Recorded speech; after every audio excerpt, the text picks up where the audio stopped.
All right, everybody, John chapter 16. It opens with Jesus reminding his disciples that he's leaving the earth soon, and he reminds them of the advocate that he's going to give, the Holy Spirit. And he tells the Holy Spirit's going to come and take his place, right? He tells them, don't worry, don't grieve, but instead, get ready. Get ready for what's to come next. He describes how the world will reject the disciples, reject the followers of Christ, that the synagogues will throw them out, and that people will dislike them. He's setting them up for what will be, at best, an uncomfortable time, and at worst, death for some. And so it's a mix of like a warning and a comforting. But what I really love is how he closes the chapter. Jesus has this kind of intimate moment with his disciples. In verses 31 through 33, he says, "Do you believe? Do you now believe?" And Jesus replies and he tells them, "A time is coming, and in fact has come, when you'll be scattered, each to your own home. You will leave me all alone. Yet I'm not alone, for my Father's with me.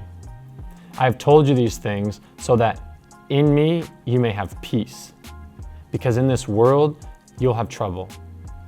But take heart, I have overcome the world." With this, Jesus is so intentional with his disciples, right? Trouble is coming, but I will give you peace. What kind of peace does God give us? That's a loaded question. Well, if you're standing in front of a big decision today, if you have a major move in front of you and you need to take heart, take courage in something God has called you to do, if you can't shake the sense that you just have to obey God, regardless of what happens, even if you might make some people mad, it might make some family mad or cost you a relationship, but if you feel God is calling you to do it, I want you to know God is aware of what's coming after that decision, and whether it's full of trouble or not. He will be with you, and he will give you 3 types of peace. He's so generous. Not just 1, not 2, but 3, right? Let me talk about the first peace that he's going to give us. It's peace with him, peace with God, right? This is priceless, because when you're Spirit-led, meaning you're allowing the Holy Spirit to direct your actions, there's a level of peace that you feel in making decisions, because you know it's from God.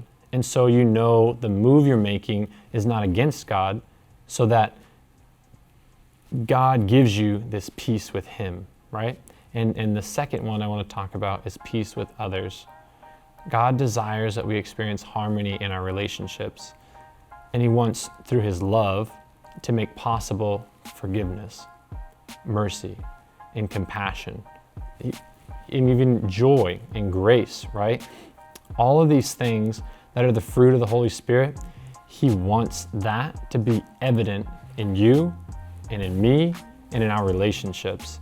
And so if he's leading you to do something and you do it, believe that you can bank on the fruits of the Holy Spirit being made evident in your relationships. Like, I've had a conversation with people that I truly believed would go very poorly, but I felt led by the Holy Spirit to have them and give me the words during those conversations. And to my surprise, the conversations went extremely well. Like, the other party was incredibly responsive and humble, and God provided me with humility and to even see what they see, right? All around, I was just surprised by how impactful God made this conversation that I went into thinking it was going to go one way, and God had other plans for it, right? So recap: peace with God, peace with others, and finally, I want to talk about peace within yourself.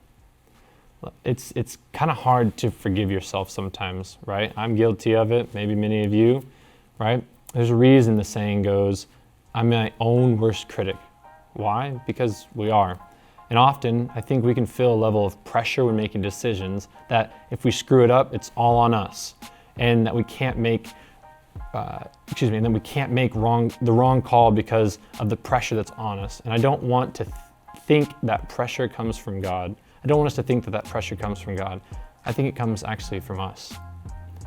Have you ever had that internal dialogue where you just beat yourself up? Like, come on, Chris, you're better than that. How could you do something so stupid? Or why would you do that, right? I believe that some of that is healthy, right? Some of it, right? Challenging ourselves to live at a higher standard, right? Why?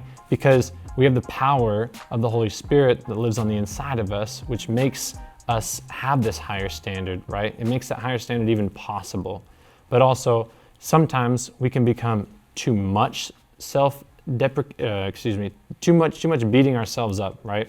Where we're putting ourselves down too much and we're devaluing who God has called us to be, right? And that's the unhealthy section.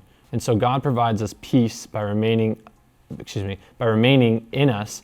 And this is the change from God, that regardless of what happens, God is in control and His will is going to be done. And you can't always control everything around you. So if something happens that wasn't part of the plan, you don't need to go into self-deprecation mode, right? Instead, you can rely on the peace God provided you. So you don't have to be reminded, I want you to be reminded and encouraged that Jesus promises peace. And all you have to do is receive it and say yes. When He calls you to do something, and no matter what happens or what hardship arises, that you have the peace of God in your life.